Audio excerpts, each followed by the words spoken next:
Okay, so we were talking about that the Buddha had only one meditation. This is Mm-hmm. what Buddhadasa has said. And as far as I know, that's correct. However, in the Visuddhimagga, they talk about 40 objects of Mm-hmm. meditation. And that if you understand Anapanasati correctly, you will find, in fact, all of those 40 objects either to be in Anapanasati or kind of irrelevant, or in some cases actually against the practice of Anapanasati. Mm-hmm. But Okay. it's quite a collection, and it's a collection of things that existed before the time of the Buddha as well as later. Mm-hmm. Okay. Um, and so, if we can uh, try to reconcile that, we can recognize that much of the foundation for all of these various kinds of meditation actually comes out of the Satipatthana Sutta Mm-hmm. in the sense of the Kaya Nupassana. There's a lot of different body things that are to be done to get to know the body. And Mm-hmm. so, learning the breathing in and out, and getting in contact and in touch with the body to wake the body up, to Mm-hmm. experience the whole body, and to relax the body, as well as paying attention to the movements of the body. And so, the Mm-hmm. rising, falling, touching, sitting that you hear in the Vahasi system is all about the body. Yes. Rising, falling of the breath, the touching of the cloth on your skin and everything, and then the proprioceptic system that would be called the sitting, that you always know what posture your body is in. Mm-hmm. Mm-hmm. Okay. So, um, and we know that from the inside, so we begin to pay attention to all of those kinds of things. Mm-hmm. Basically, what the practice of Anapanasati is the process of waking up, investigating what's happening, and then make some choices about whether we're going to continue doing that or make a change. Yeah. Yeah. Yeah. Okay? That's basically the whole practice right there. And that Bhikkhu Buddhadasa also has a long article, very beautiful, about the name of it is The Choice is Yours. Do you want to have a choice, or do you want to go by your old karma? Now, Mm-hmm. what actually Bhikkhu Buddhadasa is pointing at in this article is that there is a thing called destiny, Yeah. Okay. providence, Mm-hmm.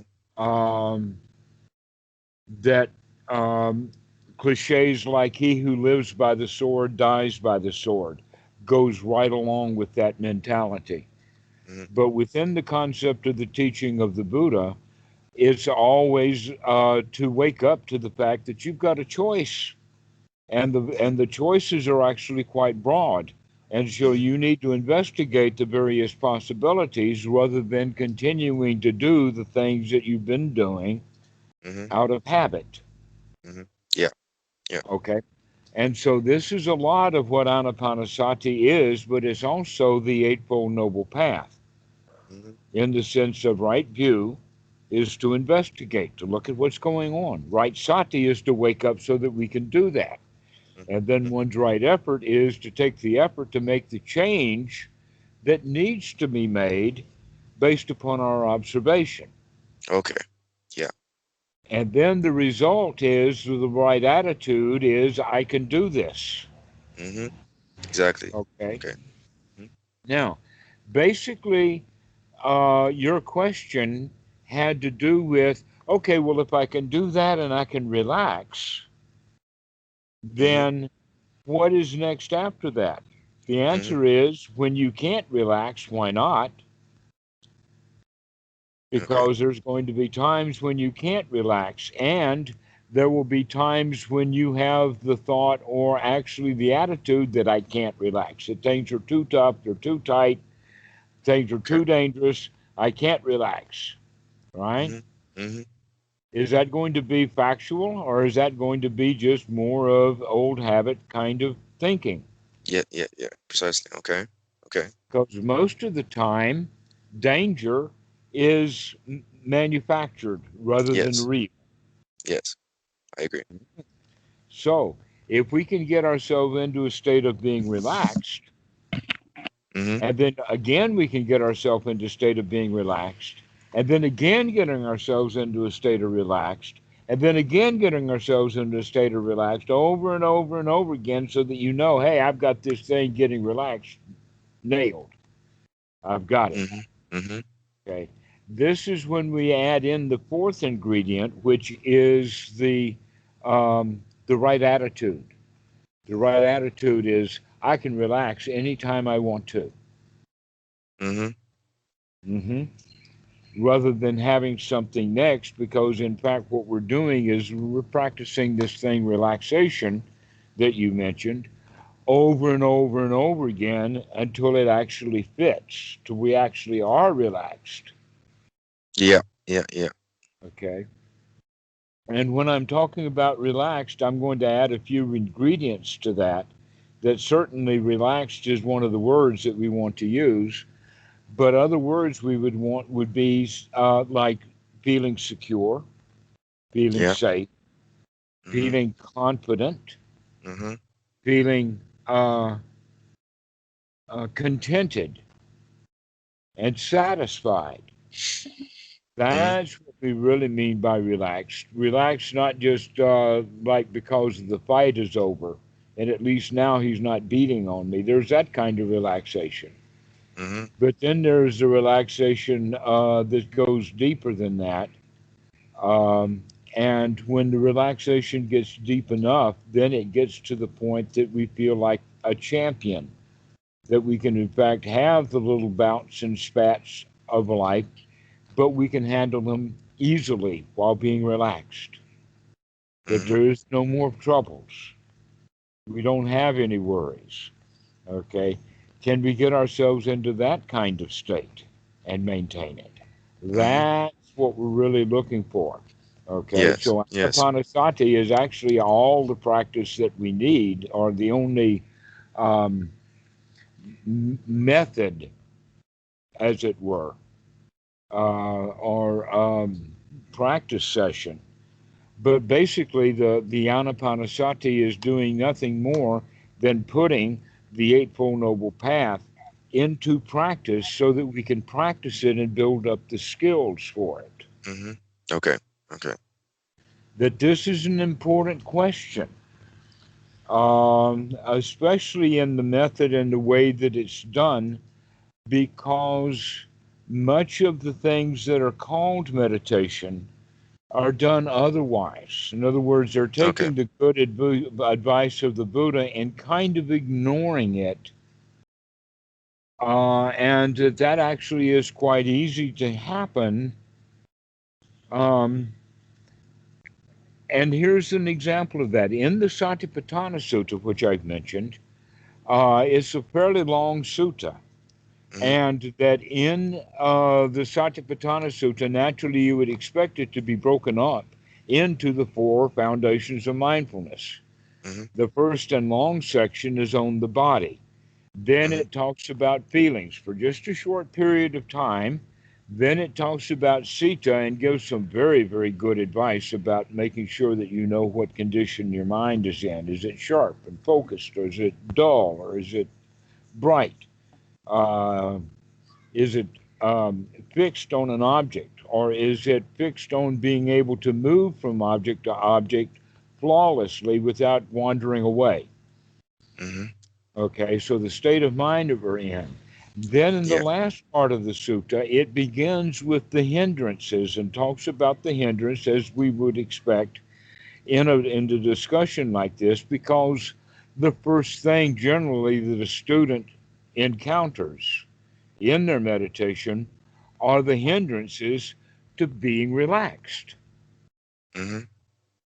And that right there in the Satipatthana Sutta, it does mention that these hindrances are to be removed. Okay. That's an important point that is in the Satipatthana Sutta, but we're talking about one or two words out Mm-hmm. of a 10,000 word sutta. You can imagine that people could miss that, that the Mm-hmm. hindrances are to be removed. Mm-hmm. And yet, in methods like the Mahasi method, they talk about noting or mindfulness meditation in the sense of noting what is there and keep watching it, right? Mm-hmm. Mm-hmm. Mm-hmm. And so I offer you the analogy. Imagine that you're standing on the highway Yeah. or on the road, and Mm-hmm. a big truck comes barreling down the highway right at you, Mm-hmm. and you see it, Mm-hmm. okay? There are three possibilities. One is you're going to do a Popeye with those Mm-hmm. great big muscles, and you're going to stand there and you're going to push that truck and you're going to say, "Stop." Yeah. Yeah. Yeah. Okay. Not a good idea for trucks. No, But definitely people not. do that with their mind. Mm, okay. And then the Yeah. other Okay. possibility is for you to lay there and note it well, note that truck as it runs right over us. Mm-hmm. Okay. And then the third way would be to note that truck, see it coming, and step out of the road. Okay. Yeah. Yeah. Yeah. Yeah. Yeah. Mm-hmm. Okay. The Anapanasati method is to step out of the road. Exactly. You kind of put yourself away from like distress. Yeah, get yourself out of harm's way. Yeah. Exactly Yeah. so. Yeah. Mm-hmm. To get yourself out of danger. Mm-hmm. That's what the whole practice is. And in fact, the whole teaching of the Buddha is boiled down to the Pali statement, dukkha, dukkha nirodha, Mm-hmm. which can be Okay. translated as to see that truck coming and step out of the way. Okay. Dukkha, dukkha nirodha, see the dukkha and don't step in it. Okay. All right. Or All right. in the sense of throwing it out. And Mm-hmm. so this is where it's actually specified in the Anapanasati Sutta so that it's not to be missed. And that is that step 10 in the sutta, Nupassana, in the mental part, the Mm-hmm. job is, and the effort to be made is to gladden the mind, Mm-hmm. which immediately means to change from being in danger's way of that those heavy thoughts that we have and to throw those out of the mind and to stop letting them run over us Mm-hmm. because we stand out of the way. We let them pass. So, in the Mahasi method, noting it well is Mm-hmm. what they say to do, but they don't say to make a great big change the way that Yeah. it actually should be done to remove the hindrances and to take the Mm-hmm. effort to do that. Mm-hmm. So, this is the way that we have to understand is that we have to get actually very good at knowing what hindrances are. Yeah. But the easy way to look at what is a hindrance is anything that's going to keep you from being absolutely joyously relaxed. Anything Okay. that's going to keep you from being absolutely joyously, everything is okay. Mm-hmm. Okay. And there's a lot of different kinds of thoughts that will do that. Thoughts of restlessness, thoughts of things that need to be done, thoughts of things that we want. Mm-hmm. One of the things that a lot of meditators want is enlightenment. And because they want it, guess what? They can't have it Mm-hmm. because Ah, okay. a dukkha is actually described as wanting things that you can't have. So wanting something that you don't have is actually the victim's position. Okay. But at the Isn't that same time, interesting? I, Mm-hmm. I do wonder because like what if you just want what's the difference between like discontentment and ambition? Like isn't there like a fine line between it? Like I want to work to be able to get something, but at the same time I don't want the thought of not having that to drive me so much. I want the process of trying to get it to to make me to be enjoyable. Um, that's an interesting point. Hmm. let us actually go to the point now of saying that until you know for sure otherwise through direct investigation, you Hmm. can assume that ambition is dukkha Okay. because it's wanting something you don't have. Okay. And that the whole practice of the teachings of the Buddha and the whole practice of anapanasati is to get out of dukkha, get out of wanting things, and become satisfied and content with the way things are right now. Hmm. Now, if you can do that and maintain that sort of space, then your morality, for one thing, is absolutely marvelous. Why? Because you're not harming anyone to get anything because you don't want anything. That Hmm. you become generous and open hearted because you don't want to keep anything because you're not Yeah. grasping and clinging to anything. That you actually become a first class, high quality human being Hmm. Just giving value, right? Yeah. Not always just seeking value. because you have allowed yourself to entertain wholesome thoughts and you no Okay. longer entertain unwholesome thoughts. Okay. Unwholesome thoughts would be hindrances. Hindrances to what? You being in a right first class state of mind. Okay. The Buddha talks about it. This high quality first class state of mind is actually an item on the Eightfold Noble Path, an item to be developed. The Pali is sama area samadhi. Hmm. But a lot of people misunderstand that means concentration, samadhi. But in fact, a way to look at it is better is that things are well organized. Hmm.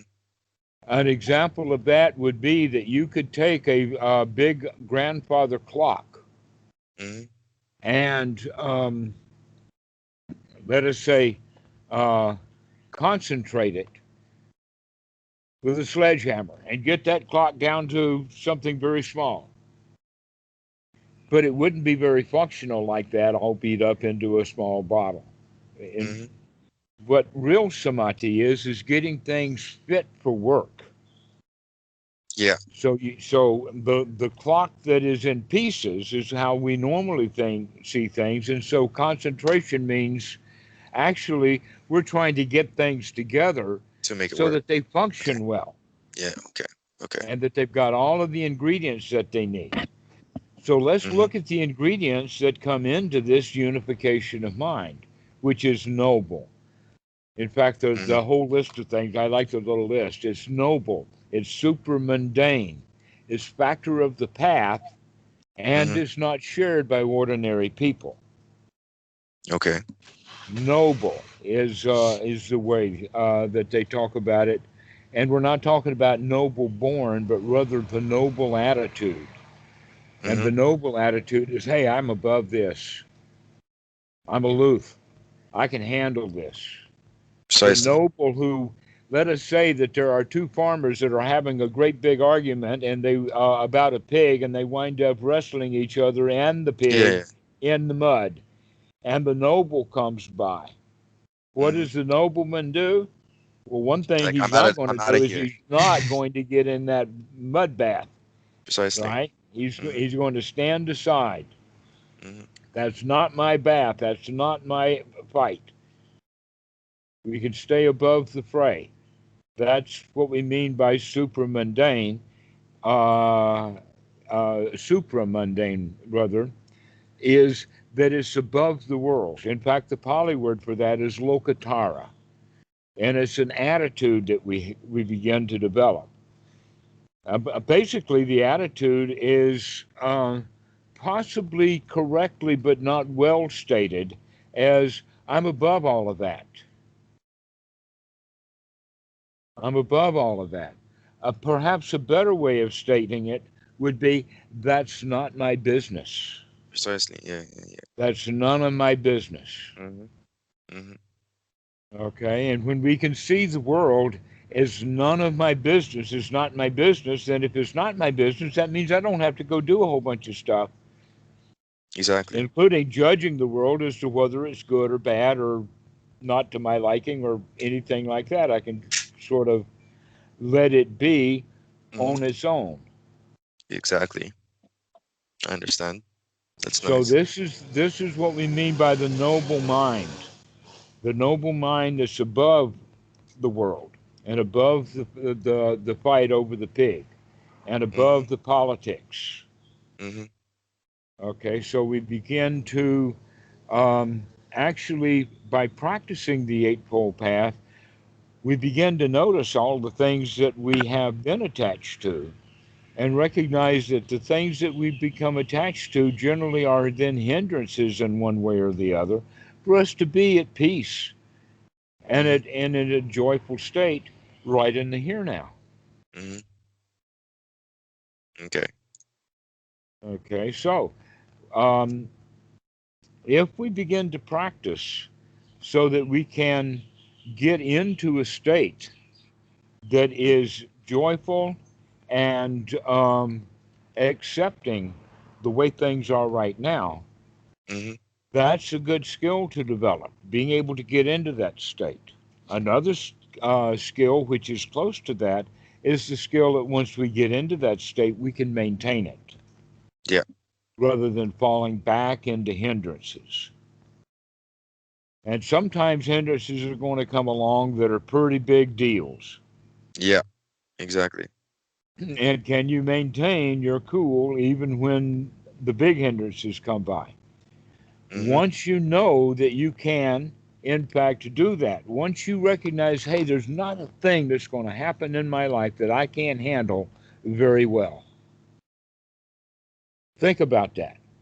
To have the attitude that I can handle anything that comes up, even my own death if necessary, because that's going to happen too, and I Hmm. can handle that. I can Hmm. handle anything that happens. That's a marvelous attitude to have. That's a real winner's attitude.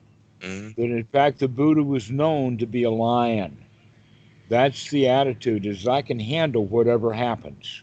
And the Buddha Hmm. says it most specifically in relationship to the Hmm. hindrances. Hmm. That no matter what happens in my life that would hinder my mind, I can come out of that hindrance and come back into the reality of the moment and see the things the way things really are. Hmm. That is, in fact, the first knowledge. That first knowledge is noble, it's super mundane, it's a factor of the path, and it's not shared by ordinary people. Hmm. Okay, and this is Exactly. all Okay. about attitude. The Hmm. attitude is can I, in fact, once long ago, I got myself into a state of relaxation. Can I do it again now? Can I do it again now? Can I do it again now? Until we get the attitude, yes, I can. Yes, we can do this anytime I want to. I can make the choice of coming out of my tension into a state of relaxation. Hmm. And no matter how often or how long I have been in a state of tension, I can come out of that tension into a state of relaxation. Hmm. Okay. That Buddha actually calls that tension that we're talking about restlessness, Yeah. Yeah. in the Okay. sense that the mind will jump around, and we are become dissatisfied with the moment and want things to be different than they are. So, in that sense, restlessness is also what we would call boredom. However, boredom means that something is not right now. I need something, Hmm.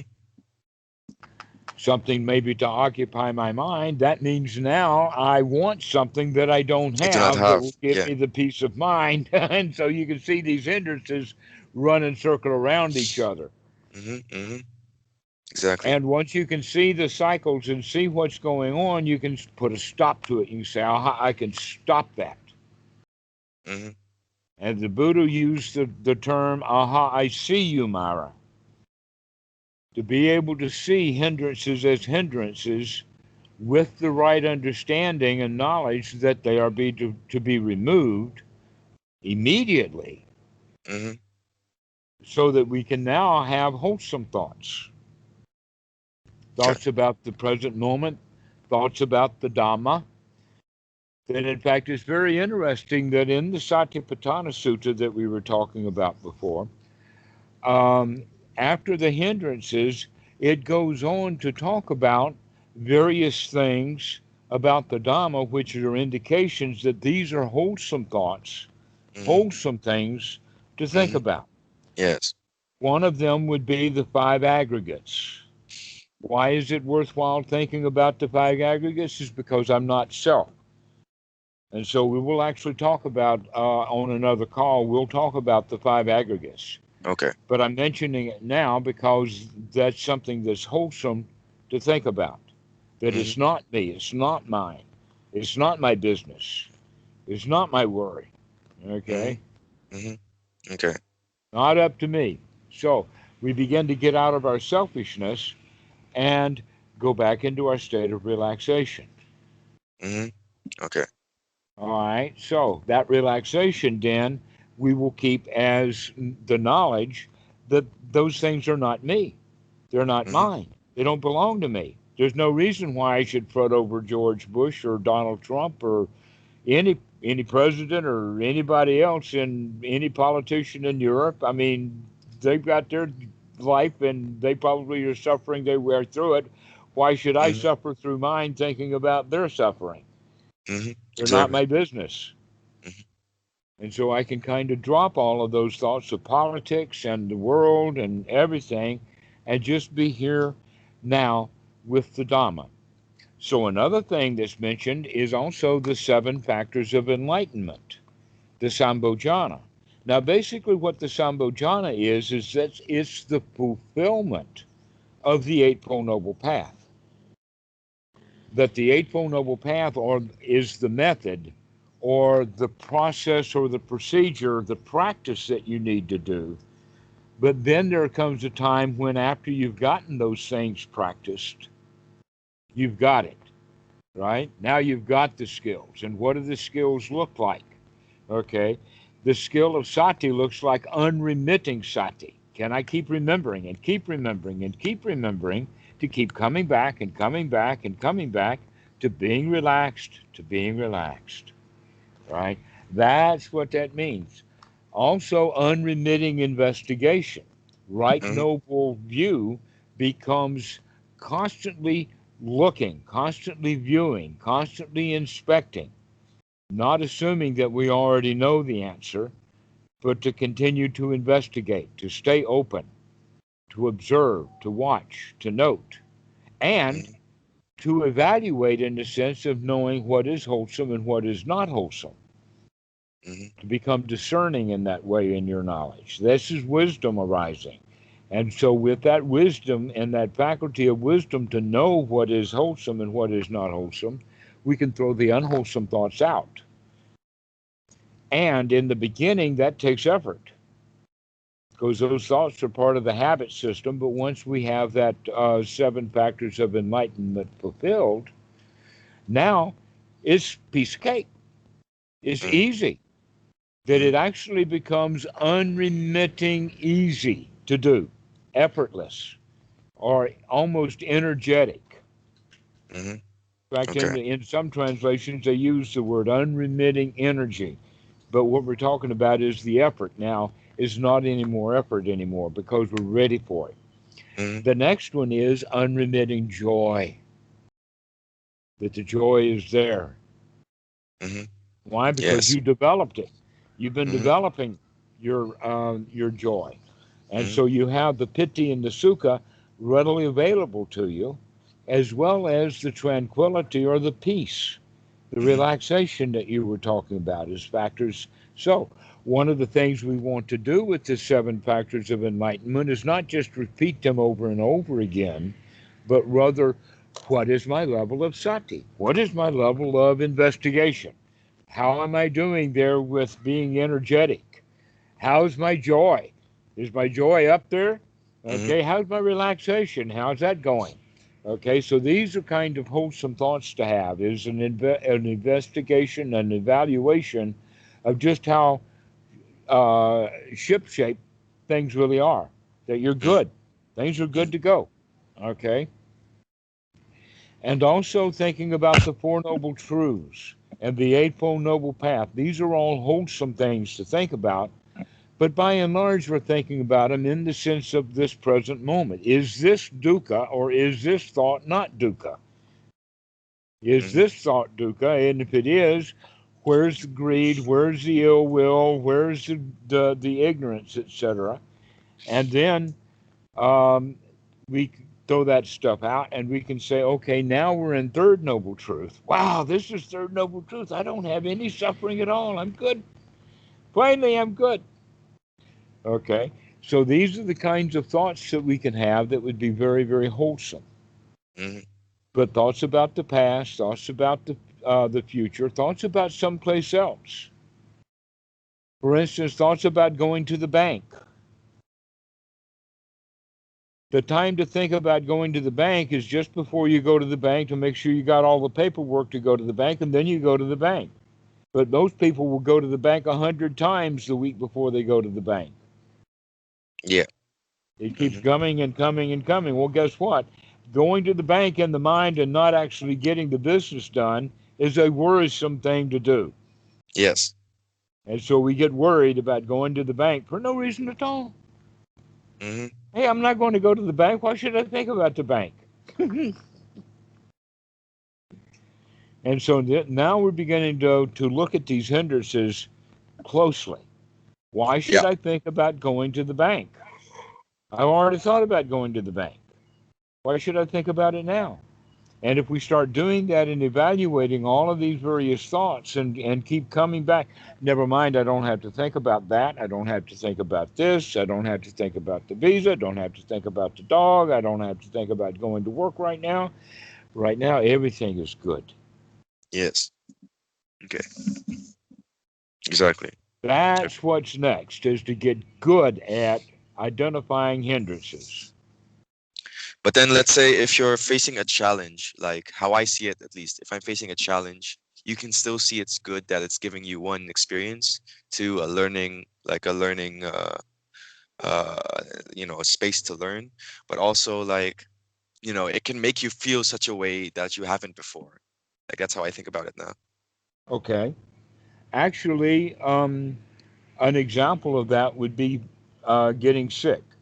Yes. Bhikkhu Buddhadasa recommended to make being sick as an opportunity to practice. Yes. Hmm. To practice. I am not the body. The body Okay. is sick, but I'm not sick. I'm okay. Yes. Okay. Yeah. Yeah. Yeah. I feel good. The body feels terrible, but I'm okay. I'm going Hmm. to survive this. Everything is fine. And you can see we're practicing anapanasati right there. So let Okay. us say Okay. you bang your thumb with a hammer and now it's throbbing. Every heartbeat is throbbing and throbbing. We can say, Mm-hmm. okay, the thumb hurts, but I don't hurt. I'm Yes. okay. So you The thumb separate will take your care of itself. The thumb will is that heal. is The that thumb your is not ego? my Like business. you separate your body from your ego, or like it's not your ego, your identity, your spirit, like what you separate your body from then. Right. Well, I was actually going back and referring to the five aggregates again. The five Okay. aggregates are not self. That thumb that's just gotten busted and is throbbing, that thumb is not me. Mm, The thumb's got okay. its own problems and we'll help it to take care of itself, but I am not that thumb. Yes. Okay. And yet most kids go around, wow, oh poor me, my poor thumb. No, it's not poor you, it's the poor thumb. You are not the thumb. Mm-hmm. Okay. Okay. Okay. Okay, so Understand. we identify with it, and when we begin to practice with anapanasati, we begin to recognize, no, that stuff is not me, not mine, not my job, not my business. I'm okay. Everything is good. Okay. The thumb can Okay. throb, and I'm still comfortable, confident, relaxed. I don't Okay. have to fret. Okay, so you Okay. can see that banging one's thumb would actually be, for many people, a fairly big hindrance to being Mm-hmm. joyful. Mm-hmm. But you can get over it, right? So we Yeah. use those things as opportunities for practice. Or many people, in fact, use them as excuse for not practicing. Oh, I've Mm, been so busy. You know why exactly. you've been busy? Is because you haven't been practicing. If you were practicing, you wouldn't be so busy. Exactly. Exactly. Okay. Mm-hmm.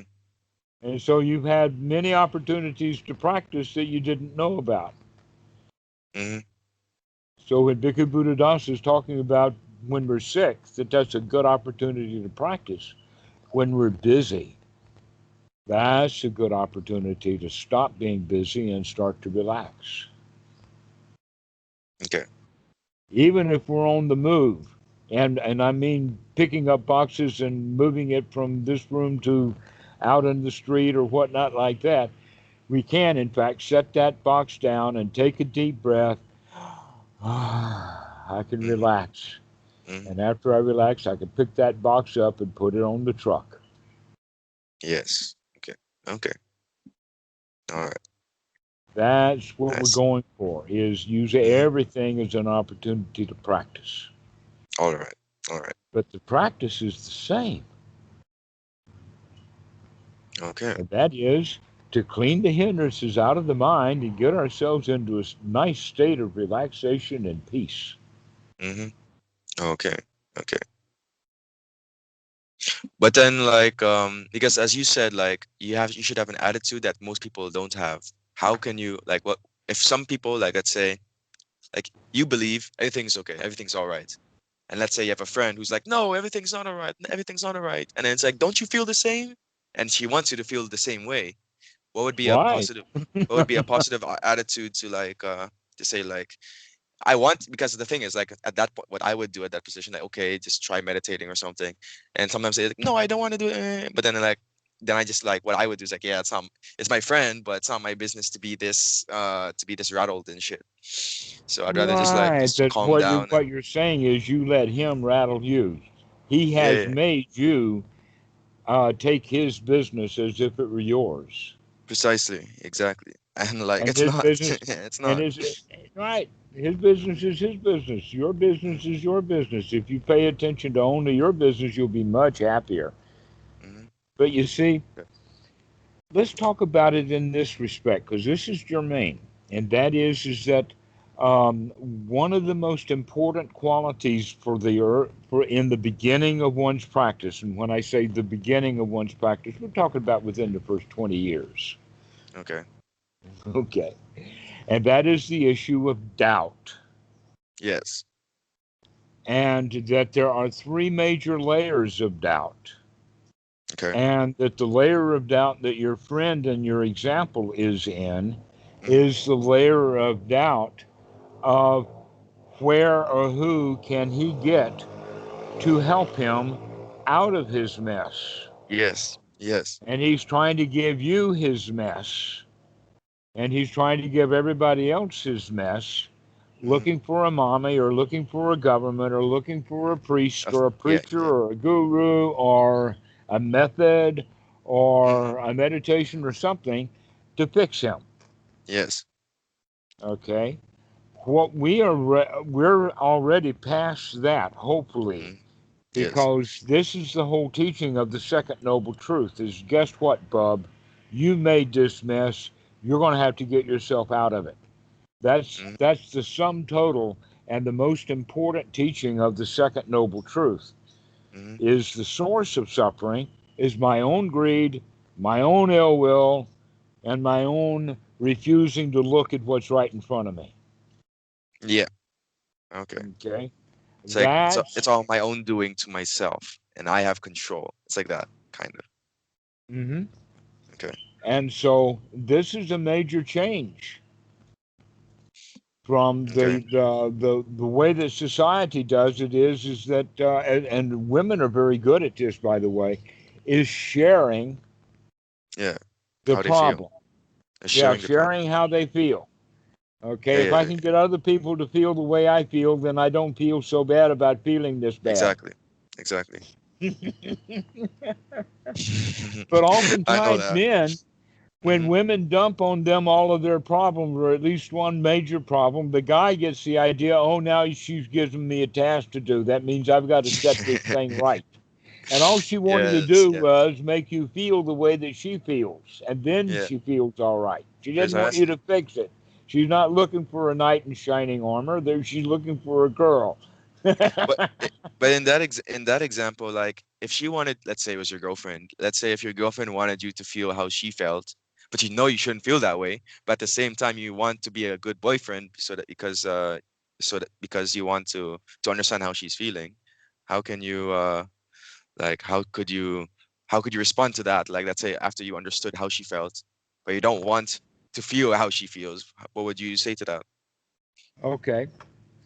First off, I will introduce this by saying that this is not Buddhism 101 that I'm about to teach you here.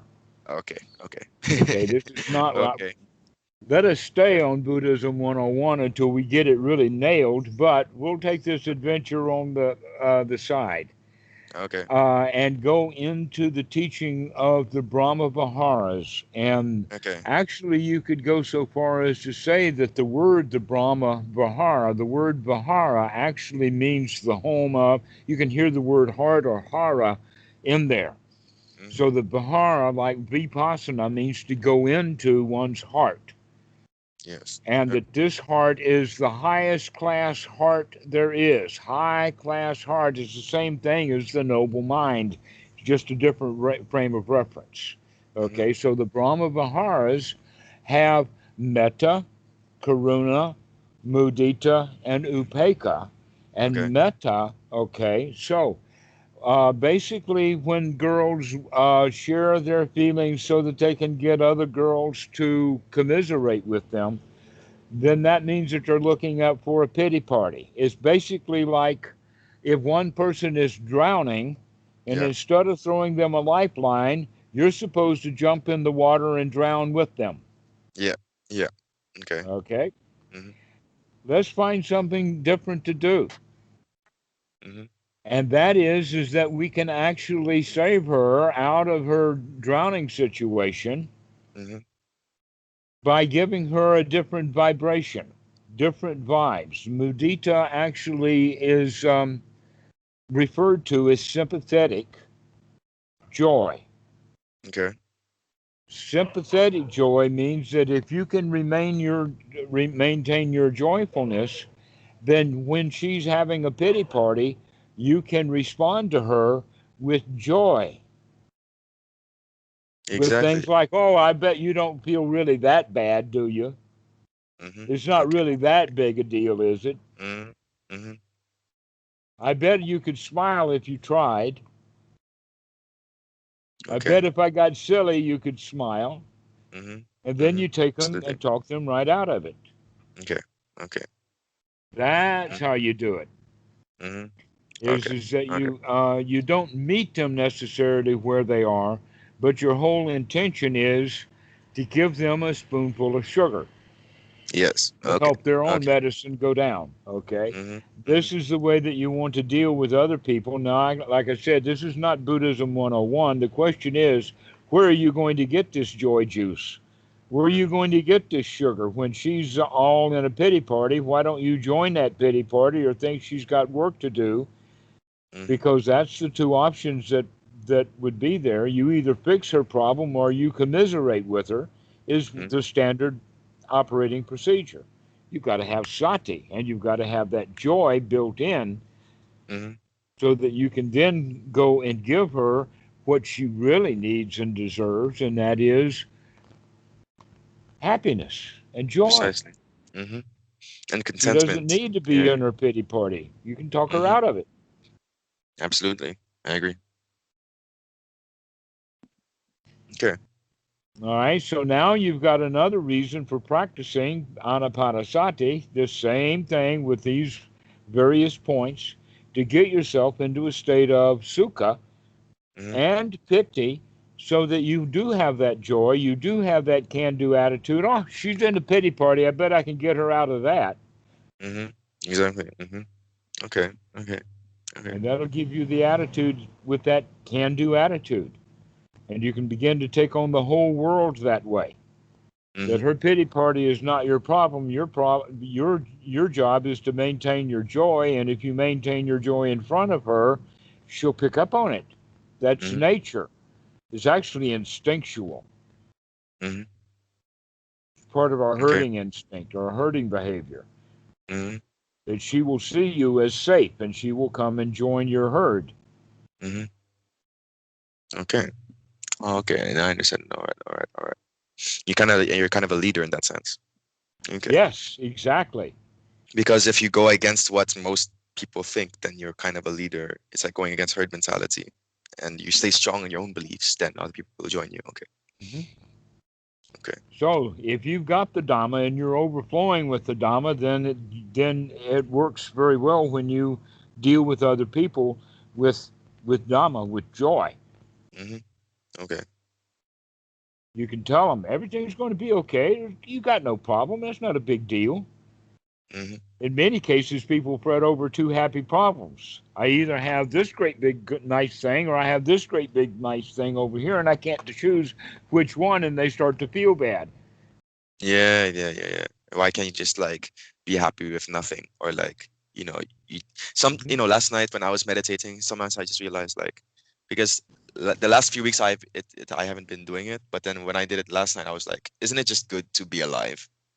Like with the life that we Absolutely. have, like like we have sure even if you're poor in the Philippines, for example, or you have nothing, or you have nothing materialistically, you could at least be grateful like I'm alive, even if you have like no limbs, even if you have this disorder or something, you could at least be happy that like you're living on this earth, and then you have a chance to to be somebody.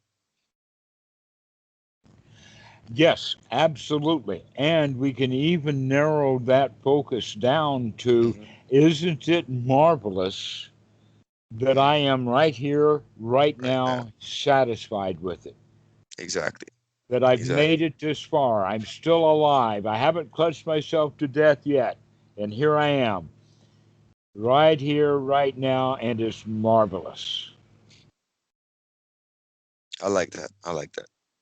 Exactly. Can, Okay. can keep telling yourself that it, because things are already okay. Hmm. Indeed. No matter where or no matter where or what time, what time it is in Even if your the world. daddy and your grandfather are about to throw you into the volcano as a sacrifice, at least they chose you. Fair enough. It's like, hey, I'm the one that's worth sacrificing, huh? Yeah, I'm the one who's worth sacrificing here. Off I go into that hot water. Nice, nice, nice. I like that. Okay, okay. Hey, thank you. Okay. Yes, Well, I hope to see you again soon. I hope that you're yes, finished with all your boxes and moving and whatnot, and that you can yes. settle down and relax. Relax. Exactly, exactly. Okay. Hey, I like Well, to we'll talk see. very much, huh? Okay, we'll see you soon. Yeah, see you soon, Dhammarato. Nice. All right. Have a nice night. Peace. Okay, bye bye. Bye bye.